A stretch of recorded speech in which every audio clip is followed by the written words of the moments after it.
Hamilton families, Miss Cornwell here. I thought I would share with you a Dr. Seuss book called Bartholomew and the Oobleck.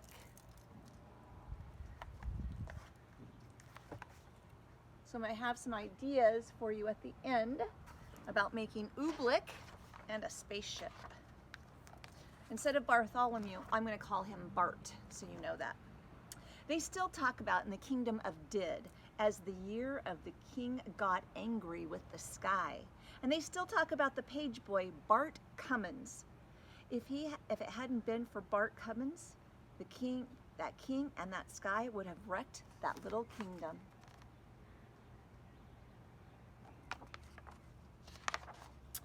Bart had seen the king get angry many, many times before, but that year, when His Majesty started growling at the sky, Bart Cummins just didn't know what to make of it. Yet all that year, the old king did it. All year long, he stared up into the air above his kingdom, muttering and sputtering through his royal whiskers, "Humph! The things that come down from my sky." All spring, when the rain came down, he growled at that.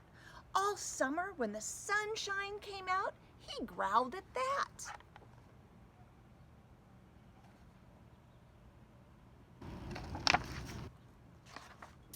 All autumn, when the fog came down, he growled at that.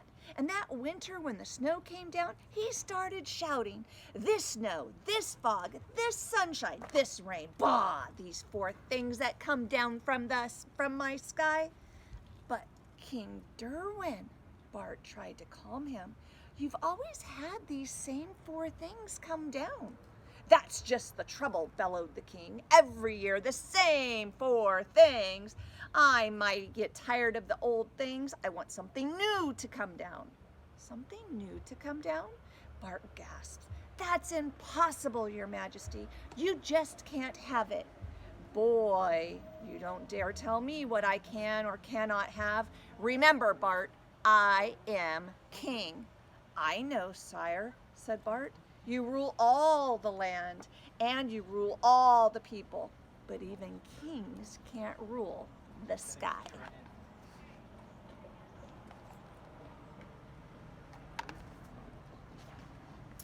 "Can't, huh?" His Majesty flew into a terrible rage. "Well, maybe other kings can't do it, but maybe I'm one king who can. You mark my words, Bart Cummins, I will have something new come down." But how to get something new to come down? That was rather hard to think up.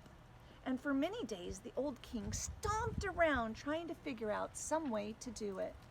Then finally, late one night, when all the lords and ladies of the palace were fast asleep, just as the king was buttoning his royal nightshirt, he suddenly stopped still.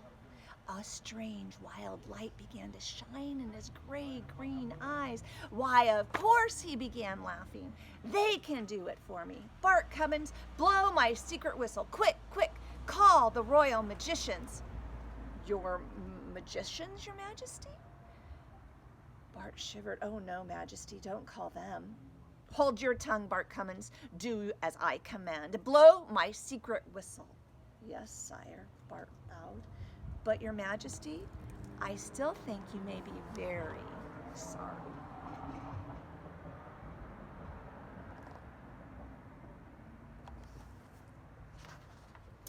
He took this king's secret whistle from its secret hook.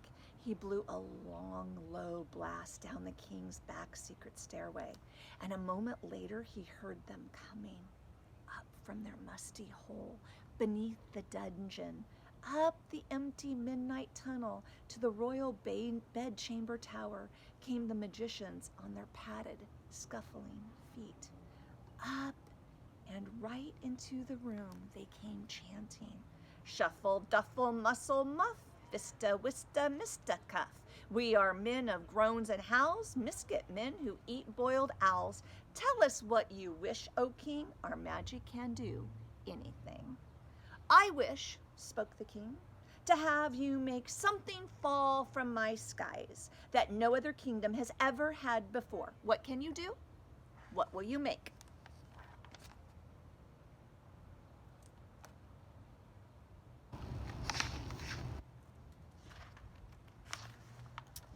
For a moment they stood thinking, blinking their creaky eyes. Then they spoke a word, one word.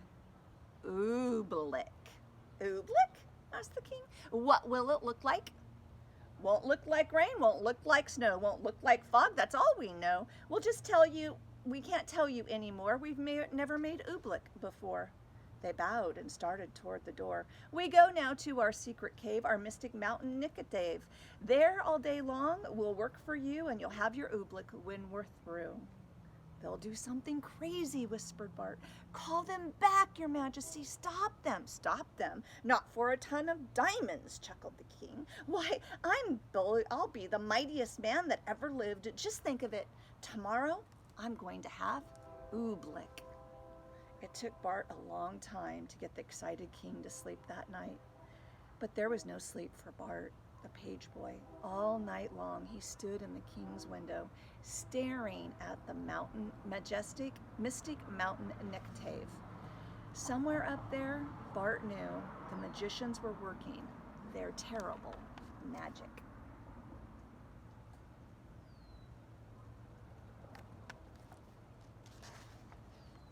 All night the magicians did. All night they walked circles around their magic fire, making magic mumbling with their clucking tongues. Oh, snow and rain are not enough. Oh, we must make some brand new stuff. So feed the fire with wet mouse hair. Burn an onion, burn a chair. Burn a whisker from your chin and burn a long sour lizard skin. Burn yellow twigs and burn red rust and burn a stocking full of dust. Make magic smoke green, thick, and hot. It sure smells dreadful, does it not? It means the smoke is now just right, so quick before the day gets light. Go, magic smoke, go high, go rise into the kingdom sky. Make that Oobleck tumble down on every street and every town. Go, make the wondrous Oobleck fall. Oh, bring down Oobleck on us all.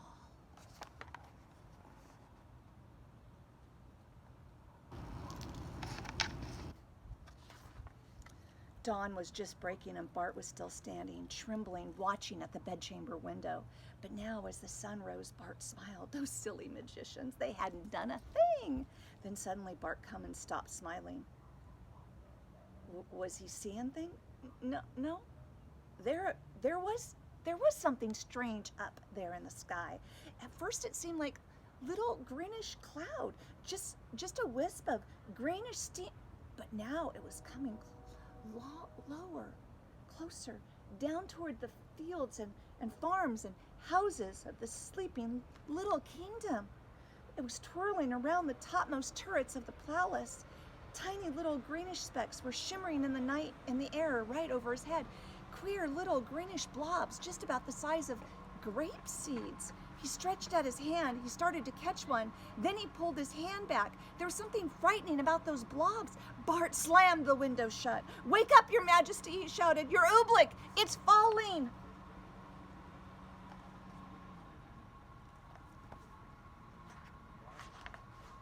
The king sprang out of his royal bed sheets. By royal whiskers it is, he cried. Oh, that beautiful Oobleck, and it's mine, all mine.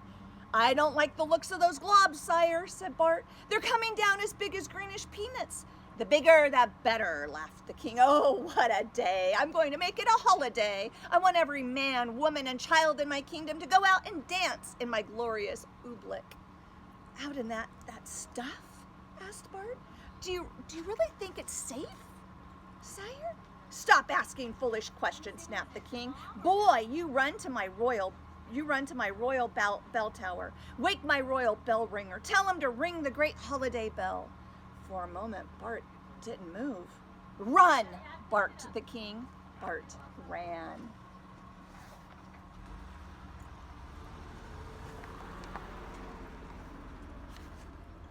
Across the sleeping palace, Bart ran, then up the ladder of the high bell tower. He climbed to the bell ringer's little cubby hole in the belfry. Ring your bell, he called. His Majesty the King proclaims today a holiday. The old man crawled out of his cot, grabbed the bell rope. What's the holiday for, Bart? You'll find out soon enough, said Bart. The bell ringer yanked the rope. Nothing happened. He yanked it harder. Still nothing happened. Hey, what's wrong with my bell? He murmured. I'd better take a look outside. He poked his head out through the little trapped door. Why isn't that bell ringing? Do you guys have an idea? Why isn't the bell able to ring?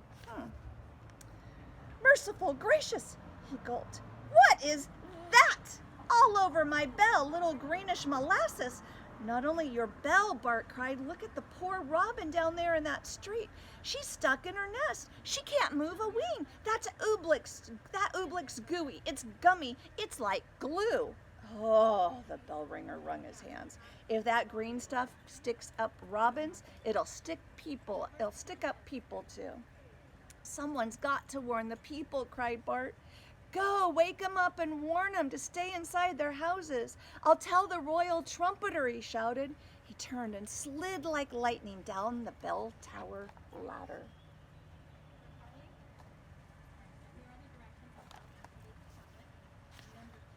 To the trumpeter's tower raced Bart Cummins, and up on the steps 4 stairs at a time. And as he ran, he could hear plop, plop of the oobleck on the window panes. It was pelting against the palace walls, as big as the greenish cupcakes now. He yanked the covers over the snoring trumpeter. He shoved his cold trumpet right into his sleepy hands. Get up, warn the people, blow the alarm. Alarm, yawned the trumpeter. Then his eyes saw the oobleck, those green things. Bart, where'd they come from? The king, panted Bart. His royal magicians made them. The royal trumpeter leapt from his bed. That king of ours should be ashamed. He jabbed his trumpet out of the window.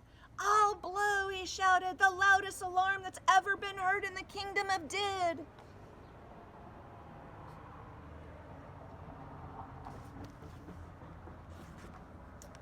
But all the royal trumpeter blew was honk.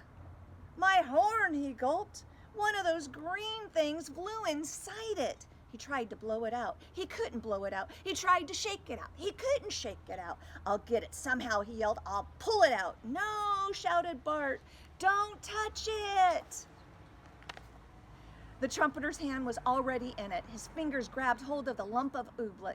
He could feel it squiggle around to his fist like a slippery potato dumpling made of rubber.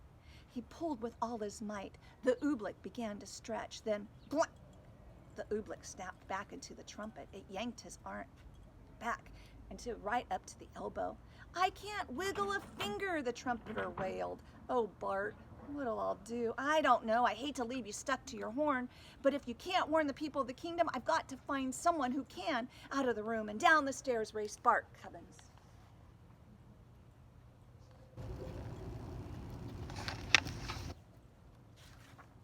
Down to the chamber of the captain of guards. The captain was humming in front of his mirror, combing the ends of his handsome mustache. Captain, do something, shouted Bart. Do something? Why? Smiled the captain. What's wrong? Captain, haven't you seen the dreadful oobleck? It's coming down now as big as greenish baseballs. Oh, that stuff, laughed the captain. What's so dreadful about that, lad? You know, I think it's rather petty. Captain, pleaded Bart, it's dangerous. Nonsense, snorted the captain. Lad, are you trying to frighten me? Captains, my boy, are not afraid of nothing. That stuff's harmless. I'll show you. I'll eat some. Eat some, gasped Bart. Oh, no. But before Bart could stop him, the captain was leaning out his window, scooping up some oobleck on the end of his sword. Don't, Captain, don't!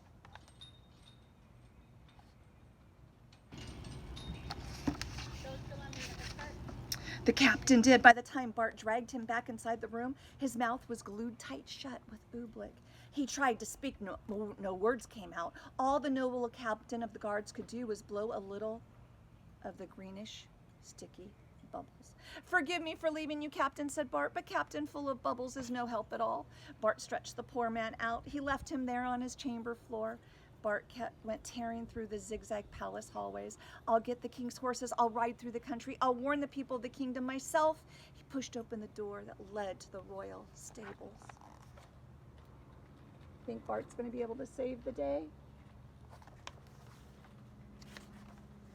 Bart stopped. He could go no further. The awful Oobleck was plumping down as big as greenish footballs now. Too late to warn the people of the kingdom. There were farmers in the fields getting stuck to hoes and plows. Goats were getting stuck to ducks. Geese were getting stuck to cows. Outside the palace that was piling up great greenish tons of Oobleck deeper and deeper on every roof in the land. There was nothing Bart Cummins could do out there. Shaking his head sadly, he stepped back inside.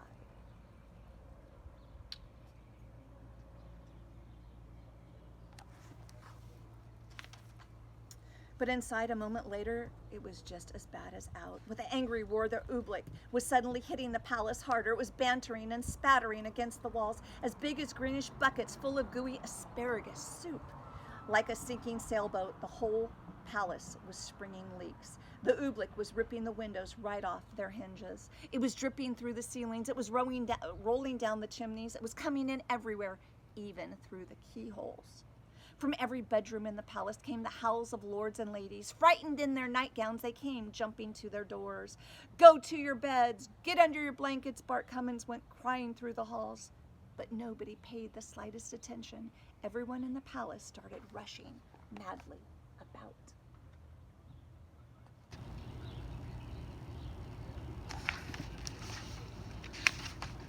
The royal cook rushed down to the royal kitchen. Bart Cummins saw him trapped there, stuck to 3 stew pots, a teacup, and a cat.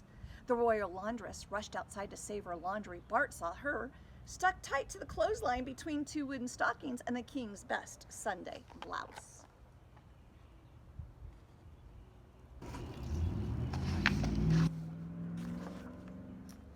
He saw the royal fiddlers. They were stuck to their royal fiddles. Everywhere Bart ran, he saw someone stuck to something.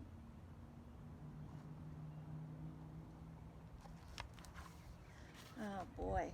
They were stuck up by the dozens. Every last friend he had in the world was flopping and floundering, all hopelessly caught in the goo.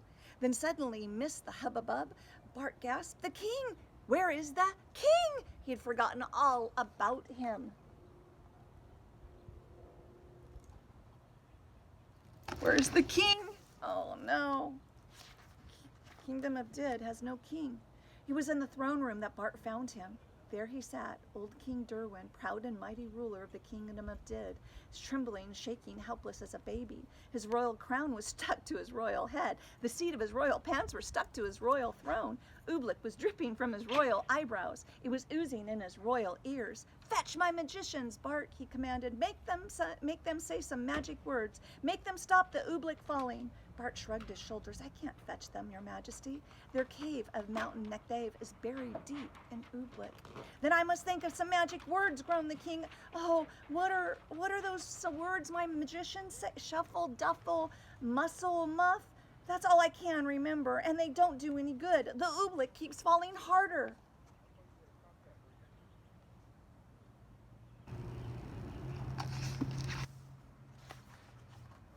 Bart Cummins could hold his tongue no longer.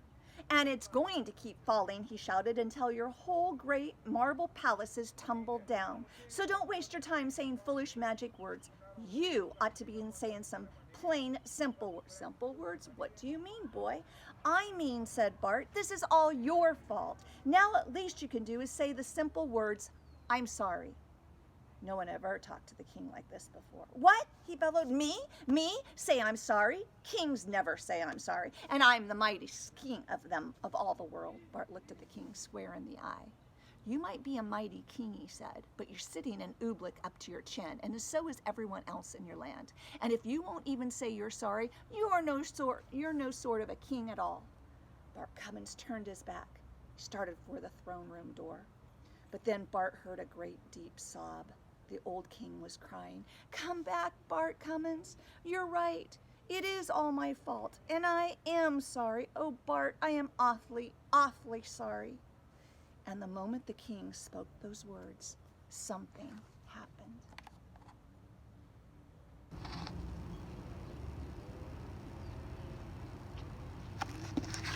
What do you think happened when the king said he was sorry? Maybe there was some magic in those simple words, "I'm sorry." Maybe there was something magic in the simple words, "It's all my fault."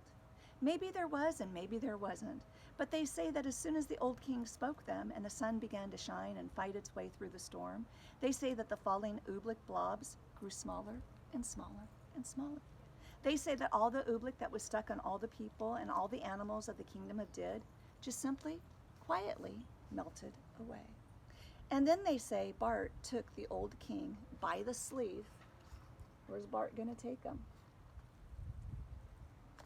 He took him by the sleeve and led him up the steps of the high bell tower. He put the bell rope into His Majesty's royal hands, and the king himself rang the holiday bell. Then the king proclaimed a brand new national holiday in honor of the 4 perfect things that come down from the sky. The king now knew that these 4 old-fashioned things, the rain, the sunshine, the fog, and the snow, were good enough for any king in all the world, especially for him, old King Derwin of Did. And that's the story of Oobleck. So, here is how you make Oobleck.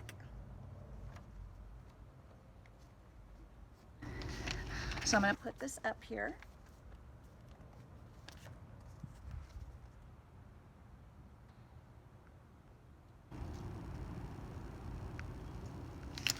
So it is 4 boxes of cornstarch, 6 3/4 cups of water, 15 drops of food coloring, probably green. You let it stand and then stir it 15 minutes before you actually want to use it. Now, here are some things that you can do with the Oobleck.